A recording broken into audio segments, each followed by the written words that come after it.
bilang tatay or bilang tatay na, wala pa kami anak bilang asawa ang lalaki, I have to be able to provide for my wife and our family.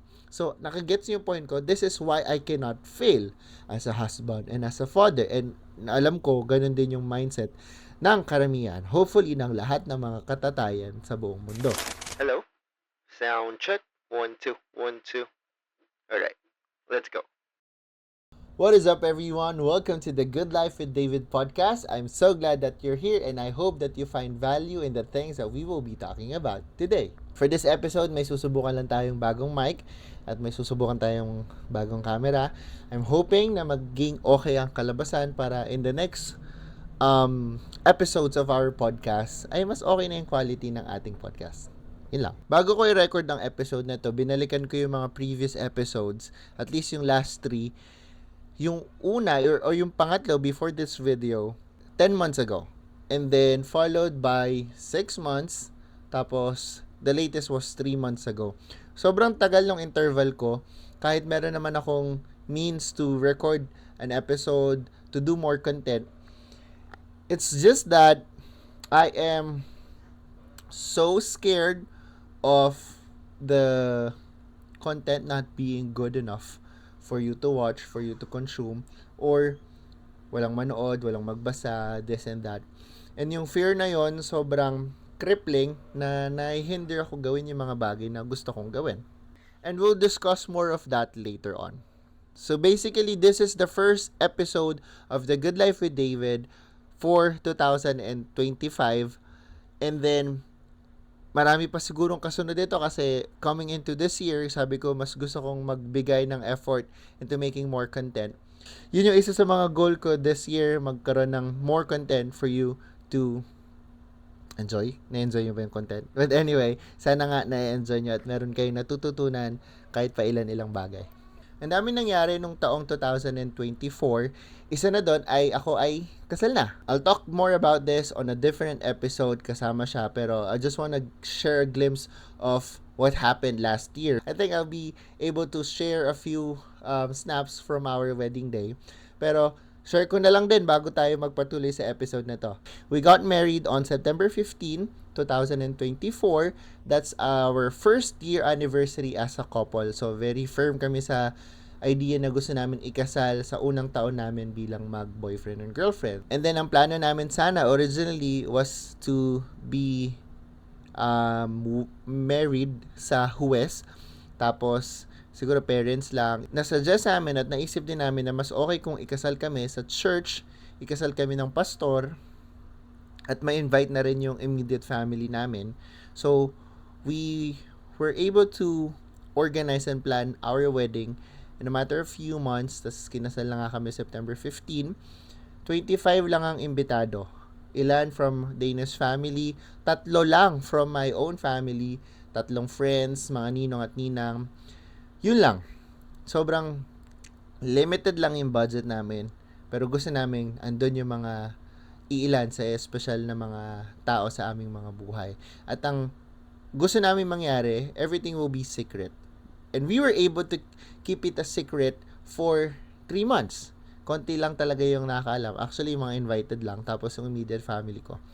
Yun lang yung nakakaalam. Tapos, ang plano ay, after some time, kapag nakaipon na ulit, magkaroon ulit kami ng kasal. Kung saan, nandun na yung uncle ko, si Mama G, si Uncle Troy, which is wala nung kasal, si Tita Lele na nasa ibang bansa din during that time. Gusto namin makasama sila at yung immediate family ko, hindi nakatin yung immediate family ko, 3 lang nga. Yun yung plano at doon lang namin iso-surprise yung mga hindi nakakaalam na imbitado doon sa kasal. Nagme-make sense ba? Parang meron kaming mga hindi na-invite sa September 15, 2024 wedding namin na gusto namin i-invite tapos iso-surprise namin sila doon sa araw na yun. Yun yung original plano. And okay kami doon sa plano yon until nahihirapan na rin kami na itago. Nahihirapan na din yung mga invited na itago. So, after 3 months, in-announce na rin namin. So, ayun, pasensya na sa mga hindi namin na imbita. Pero, imbitado kayo doon sa isa pang kasal. Basta, hindi kasi nasunod yung plano. Pero, anyway, at least, kasal na kami. Thank God. At, yun na, okay na ako doon. Masaya na ako. And ano pa ba? I'm still teaching. I'm currently still teaching at the same institution. Alam ko sa mga previous episodes ko, medyo meron na akong parang ipinaparamdam na ayoko na magturo.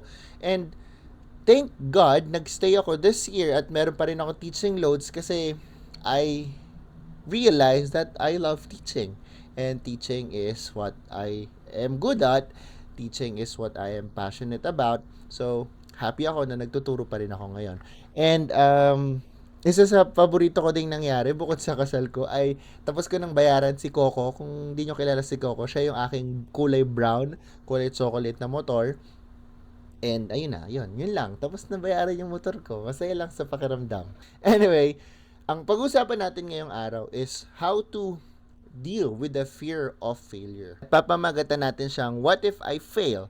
Dealing with fear of failure as a young professional. And also disclaimer lang, ito ay perspective ko bilang isang young professional and hindi ko sinasabing lahat ng sasabihin ko ay mag-fit sa kung anong pinagdadaanan nyo. But I'm hoping na somehow makatulong at makapagbigay sa inyo ng fresh perspective. But this topic is tailored for everyone.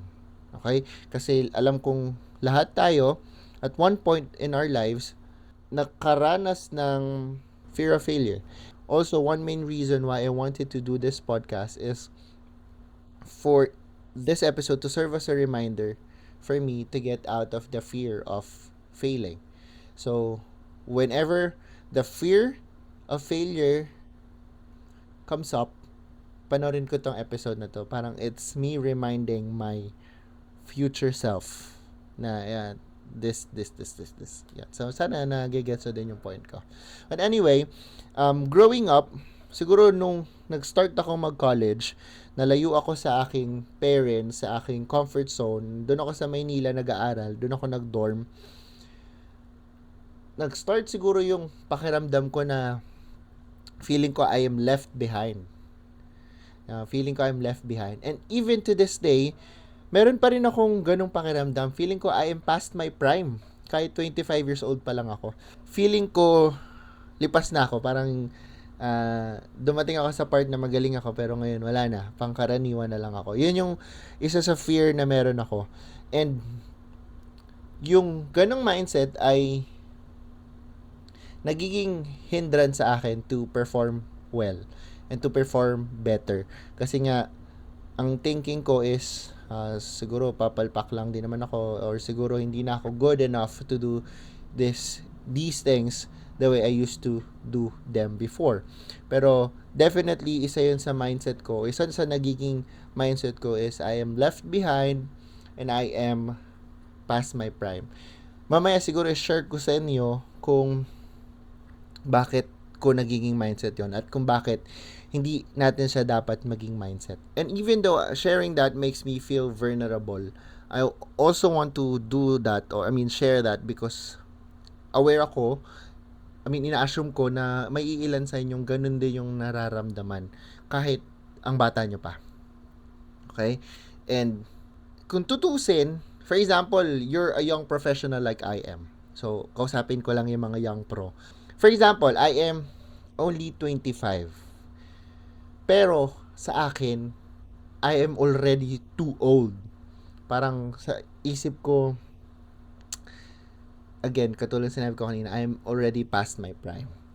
Nung 22, 23 ako, feeling ko bata pa talaga ako. 24, dyan ko na nare-realize na okay, tumatanda na talaga ako. And then, 25, I'm already married, which is very much okay kasi ang original plan ko when I was younger, 26 ako ikakasal. And thank God I'm married already and I'm happy kasi it means I am able to start planning with the help of God, syempre partnering with my wife to start my own family. But anyway, more on that on a different episode. What I'm trying to point out is I am 25. And even though ang iniisip ko ay sobrang tanda ko na, if you come to think of it, I am only been an adult for 8 years. Kung i-consider natin na yung adulthood starts kapag nag-hit ka na ng 18 years old. So, ibig sabihin, 8 years pa lang yung meron ako to have a grasp of everything. And personally, naramdaman ko lang talagang adult na ako nung ako'y nag-24. So, technically, 2 years pa lang. So, nagigets niyo yung punto ko. Iniisip ko na I'm way past my prime. Iniisip ko na lipas na ako ng panahon. Pero, ang totoo dyan, I'm still trying to figure out everything. I'm still trying to figure out things. And personally, I am blessed because I am married. I have a wife that has the same or even more yung level of maturity in terms of mental, emotional, and spiritual maturity, which is, in a way, gamit na gamit ng Panginoon to also help me balance everything. So, yun yung gusto ko sanang ma-realize natin is we are still young. Tayong young pro. We're still very young. If you are in your late 20s, sobrang bata mo pa. And it also helps us to realize that we have different timelines. May iba't iba tayong yugto sa buhay na to. Kasi kung titingnan mo, for sure, na-realize nyo rin to. Ako, nare-realize at nakikita ko din to sa sarili ko. Yung iba kong colleagues ba? Yung iba kong batchmates pala, kung titingnan, ang ganda na ng sitwasyon ng kanilang buhay. Financially. Career-wise, sobrang nasa peak sila siguro ng kanilang career. And if I look into my situation, parang nakakainggit Yun yung nagiging typical mindset, parang feeling ko, kaya ko din yun. Parang hindi ko siya tinitingnan na hindi nila yun deserve. For sure, deserve nila yun. Pero feeling ko, kaya ko din. Pero I'm stuck in a situation na ito ako. So, nagiging imbalance din siya. Nagiging rason din siya for pity, for envy to creep into your heart, which is not helpful. So, one reminder for myself, okay, for example, pinapanood ko to in the future, remind mo yung sarili mo na meron tayong iba't ibang timeline. Yung iba, baka magsimula ang pag-boom ng kanilang buhay on their early teenage years. Diba? Nakikita natin yan ngayon. May mga teenagers na super successful na financially at sa iba't iba pang sense at aspect ng buhay. Yung iba, makakabili na ng sariling sasakyan, sariling bahay, at just 23. Pero yung iba, hindi yun ma-achieve until in their late 40s. And dapat natin ma-realize na okay lang yun. Dapat kong ma-realize na okay lang yan. Kasi nga, meron tayong iba't ibang timeline. In my Christian perspective, it aligns with that. Totoo yun. Maaring ang plano ng Panginoon para sa kanya ay ganitong edad, ito na yung mga kamtan niya, ito na yung mararanasan niya. Pero ang plano sa akin ng Panginoon, hindi ko yun mararanasan at all. And I have to be okay with that. Kasi biblically, wala namang ipinangakong material possessions and earthly riches ang Panginoon sa Bible Pero ayoko na mag-go off topic, pero I'm hoping that you're able to grasp the idea na meron tayong iba't ibang timeline. And even if you're just a student or you're still a student, kung sa tingin mo yung classmates or peers mo ay nasa peak ng kanilang pagiging estudyante, ang husay-husay nila, it's okay. You have to be okay with that. I mean, I'm not forcing you to be okay with that, but I'm just trying to say na for sure you have your own timeline. Baka ikaw ang pag-alagwa mo ay after college or after high school. We just have to wait. Okay? So, yun yung una kong point na sana ay naintindihan natin. And sana maintindihan ko rin once I watch this video. Kasi nahirapan din ako i-convince yung sarili ko from time to time. And also, we have to realize that there is no perfect one-size-fits-all blueprint in this life. Kunyari ako, meron akong role model. Kahit sabihin kong gayahin ko yung ginawa niya, yung every step of the way niya towards success, and I still fail, di na ba effective yon role model ko? It doesn't make sense kasi naging successful nga siya, bakit ako hindi? Kasi nga, walang one solution for everything. So, kung nag-work siya for your friend, for your peers, maaaring hindi siya mag-work for you. Again, there's no perfect one-size-fits-all blueprint steps to success in this life. And also, moving forward, you have to ask yourself, bakit ka ba may fear of failure? Ako, for one, I have this certain fear of failure kasi nga I grew up thinking na I am only deserving of love kapag meron ako magawang commendable. Kapag meron ako magawang something na successful. Okay, kapag ginalingan ko. Yun yung mindset ko growing up. And it hurts me as a husband. It hurts me as a teacher. It hurts me it hurts my entire being. Yung ganong pag-iisip. So you have to ask yourself, why do I have this certain fear of failure? Bakit ba ako natatakot mag-fail? Meron ba akong pressure from my parents, pressure from friends, pressure from society? Ano ba yung dahilan? Bakit ka natatakot mag-fail sa buhay na ito? And naiintindihan ko kapag meron kang fear of failing. For example, I cannot afford, literally and figuratively, to lose my work or mawala ng trabaho at all. Maging incapable of working. Why? Because now I'm married and we're planning to have our own family. And bilang tatay, or bilang tatay na, wala pa kami anak, bilang asawa ang lalaki, I have to be able to provide for my wife and our family. So, nakagets niyo yung point ko, this is why I cannot fail as a husband and as a father. And alam ko, ganun din yung mindset ng karamihan, hopefully ng lahat ng mga katatayan sa buong mundo. And wala akong generational wealth na sasalo kapag napagod na ako magtrabaho o naging incapable ako of working. So, in that case, naiintindihan ko kayo. Naiintindihan ko talaga kung meron kayong fear of failure. But you have to ask, why? Bakit merong fear of failure? And isa pa sa nakikita kong rason kung bakit ako merong fear of failure or bakit ako ayaw ko mag-fail is meron akong unhealthy comparison sa standards ng success, sa definition ng success ng mundong ito. So, kung titingnan, ang definition ng success is meron kang sasakyan, meron kang bahay, marami kang pera, marami kang pagmamayari, you have the certain amount of power and leverage. Yun yung success. Pero ang daming definition ng success. Ang daming pwedeng maging basihan ng success at hindi lang yun yung mga material possessions na mga nabanggit ko. So, if we eliminate those unhealthy comparison, I'm thinking na we will be able to slowly diminish the fear of failing. Kapag hindi na natin kuno-compare yung sarili natin sa mga kaibigan nating nakakaangat na, sa mga peers nating mas naunang naging successful sa buhay, siguro, most likely, hindi natin masyadong mafe-feed yung fear ng pag-fail sa buhay na ito. So, that's one thing that we have to do. We have to have a healthier standard of success or a healthier perspective of success. Kung ano ba talaga yung success para sa iyo. So, pero kung iisipin, kung ang success talaga for you is magkaroon ng bahay, lupa, kotse, at iba't iba pang pagmamayari, syempre, you will work towards those goals.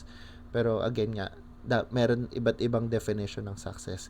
So, iwasan na din natin yung mga self-sabotage, yung di ko may explain basta don't sabotage yourself. And ika nga nila, as long as you live or as long as you're alive, you have not failed. And you have to have a wider, better perspective on failure.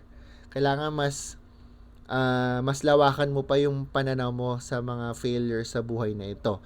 And kung tutuusin, failure isn't entirely bad. I guess it's only bad when you don't learn from it. Meron ako nakikitang mga quote sa mga pader-pader sa school namin. Parang, when you win, nalimutan ko na pala. Pero, yung point is, natalo ka lang kung wala kang natututunan. O natalo ka lang kung wala kang natutunan. And if you learn from a loss, you learn from a failure, I guess you still won. panalo ka pa rin kasi meron kang natutunan, and I'm sure that you'll be able to use those learnings in your next steps, and eventually, hopefully, manalo ka or magkaroon ka ng success. Nagigets ba yung point ko? Nahihirapan ako mag-explain, sorry. Tagal ko nang hindi nagpo-podcast. Pero, I'm hoping that I'm able to get my points to you, and sana naiintindihan nyo nga. So, next is you have to assess your perspective on yourself. Katulad nung sinabi ko kanina, why do you have this fear of failure? Ngayon, you also have to ask yourself, bakit ba sa tingin mo mag-fail ka? At ano naman kung mag-fail ka? Pero nga, katulad nung sinabi ko kanina, hindi kasi tayo pare-pareho ng sitwasyon. As I have mentioned earlier, I have a very big reason as to why I cannot afford to fail. And baka ganun din kayo. Pero we have to change our perspective towards ourselves in order for us to take a leap or stand up kahit tayo ay mag-fail. Parang gets niyo ba? Mag-fail ka man, meron ka pa ring way to get up from that failure kasi ang perspective mo sa sarili mo is you don't stop when you fail at kaya mo mag-persevere. Meron kang grit, meron kang perseverance. At kung hindi yun yung perspective or tingin mo sa sarili mo, after one failure, that's it. You'll probably throw the white flag and you quit. So, sana maiwasan natin. And alam ko, aware din kayo sa tinatawag nilang law of attraction. And I'm guessing if you continue to attract failure or continue to think that you're gonna fail, you're most likely gonna fail. So if you think of positive things like you will succeed in life, and even if you fail, you'll be able to get up and push harder, I think those things will come to you. Kasi nga, ina-attract mo siya. Wala namang masama kung i-try, hindi naman siya makaka-harm sa'yo o sa ibang tao. Meron akong pinapanood na motivational video ni Denzel Washington. He's one of my favorite actors, and isa siya sa ginagawa kong role model. Gusto ko yung faith niya, yung integrity niya, syempre yung acting niya. Anyway, isa dun sa sinabi niya, if you do not fail, you're not even trying. Yung fear of failure natin, most of the time, hinders us from taking an action. Ay, natatakot akong i-take yung exam na to. Ay, natatakot akong i-ask out si crush. Natatakot akong mag-open ng business kasi baka mag-fail. Baka di mag-succeed. Baka mabasted ako. Baka bumaksak ako. Baka pumalpak ako. This and that. So, dahil takot ka mag-fail, ang nagiging action mo ay wag mag-take action. Igits ba ako? So, that hinders you from knowing the outcome. Kasi hindi ka nagtatry. Okay? Nagpipick yung emotion ka kasi ini-imagine kong kausap ko yung sarili ko kasi papanorin ko to for sure. So, if you continue to hold on that fear of failing, for sure, hindi ka magtatry. So, if you don't fail, you're not even trying. And if you fail, you just have to keep on trying. Ang shinare niya kasi dito, si Denzel Washington, after so many attempts sa kanyang academic life, nag-try siya mag-acting sa Broadway, if I'm not mistaken. Nag-audition siya for a specific role kahit alam niyang hindi siya magaling kumanta. Syempre, hindi siya natanggap. And then years after that, naging Denzel Washington na siya. And he was able to perform on the same theater kung saan siya unang nag-audition at nag-fail as a young actor. So, nakikita niyo yung way of life. If Denzel Washington, for example, if Denzel Washington stopped after his first failed audition, we wouldn't have Training Day, ano ba? And all of his other movies. Walang Denzel Washington. Nakikita ba? Ang daming ganyang kwento sa buong mundo kung saan yung mga sikat na artista, yung mga magagaling na atleta, yung mga tanyag na businessman, they continued their course of actions. They continued trying even if nag-fail na sila nung una. even if ang daming beses na silang tinanggihan, nag-continue pa rin sila, nagpatuloy. Yun lang. Ang galing. At isa pa sa nagustuhan kong sinabi niya, in order to get something you never have, you have to do something you never did. Kung gusto mo talaga ang isang bagay na yon, you have to get out of your comfort zone. Pero, speaking of comfort zones, you have to be very careful. Katulad ng sinabi ko kanina, if I try to get out of my comfort zone, which is teaching in a school setting, and if I get out of this comfort zone, sabihin natin nag-venture ako full-time sa pagiging content creator or nag-venture ako full-time sa pagiging entrepreneur at nag-fail ako, what will happen? Maapektuhan ng aking pamilya or yung pamilyang pinaplano namin. That's why I cannot risk to go out of my comfort zone. Nagigets ba yung punto ko? So yes, the getting out of your comfort zone seems it seems what? Parang maganda yung idea eh. Okay? Kung gusto mo talaga mag-succeed in life. Pero naiintindihan ko yung mga taong hindi afford to get out of their comfort zone.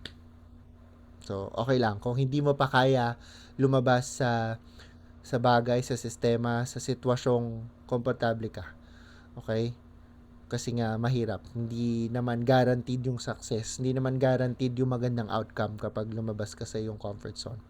Pero, taking that quote from Denzel Washington into consideration, ganun talaga yung kailangan gawin. Kung meron kang gustong mangyari o makamtan, meron kang kailangan gawin na hindi mo pa ginagawa before. And, it makes sense kung titingnan natin, why do I keep on failing? It's probably because you keep on doing the same thing. Walang bago, walang sinusubukang iba, walang binabago sa sistema, sa pamamaraan. So, it makes sense kung paulit-ulit yung failure kasi nga wala kang ginagawang bago. Paulit-ulit lang din yung ginagawa mo. And in that sense, we also have to make or to use our failures as stepping stones in order for us to succeed.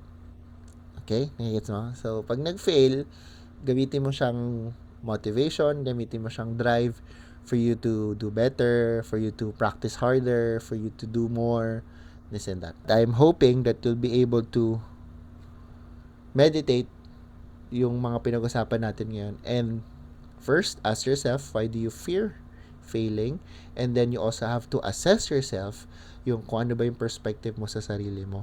And I'm hoping that after you do that, you'll be able to convince yourself to still take a step towards what you want in life, even if you still have the fear of failing.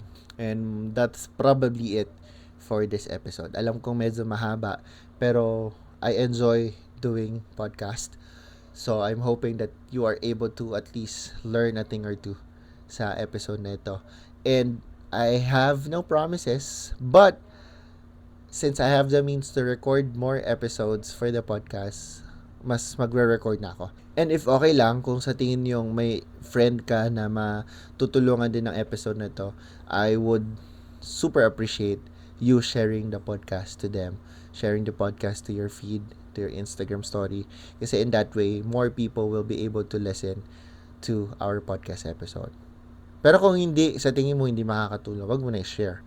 O i-rate mo din ako 1 star. Kung hindi, joke lang, wag naman. And siguro po promote ko na rin before ending the podcast episode. Meron akong Facebook. You can check The Good Life with David on Facebook as well as on Instagram and on TikTok as well. So yung tatlong yun, I'm trying to be more consistent in posting content in those 3 social media channels. Also, I am trying to write more blogs sa thegoodlifewithdavid.medium.com. So, pwede kayo magbasa doon. Usually, kung ano yung pinag-usapan sa podcast, I also talk about it in written format. And, ano pa ba? Parang gusto ka pa magsalita. Sobrang daldal ko kasi talaga kapag mag-isa, which is scary. Yes, I guess that's it for me. Also, this is one of those few episodes kung saan meron akong sinulat na script outline pero hindi ko siya pinractice sa utak ko. So, everything I talked about in this episode was kind of simultaneous, was kind of free-flowing thoughts. So, I'm still hoping na somehow I was able to help you to crush the fear of failing. And kung hindi man, I think I'm able to help myself once I rewatch this episode a few months or years from now. And I'm hoping by then, wala na ako at sana ikaw din, fear of failing. Thank you for listening to this episode. Again, if you find value in this episode, please share it to your friends, family, and friends, and to everyone else. And I am praying for good health for you. Sana okay ka. Sana okay yung family mo. Sana wala kang sakit. Kung magkasakit ka man, sana maka-recover ka agad. At sa hirap ng buhay ngayon, I'm hoping na makasurvive ka and your family. Also, malapit na eleksyon. I know this podcast is not political, but parang awa nyo naman. Bumoto kayo ng tama, bumoto kayo ng matalino para maging okay ang sitwasyon ng Pilipinas. That's it for me. Thank you for watching. Thank you for listening. God bless you. I love you. Bye-bye. God bless. Bye-bye. Love you so much.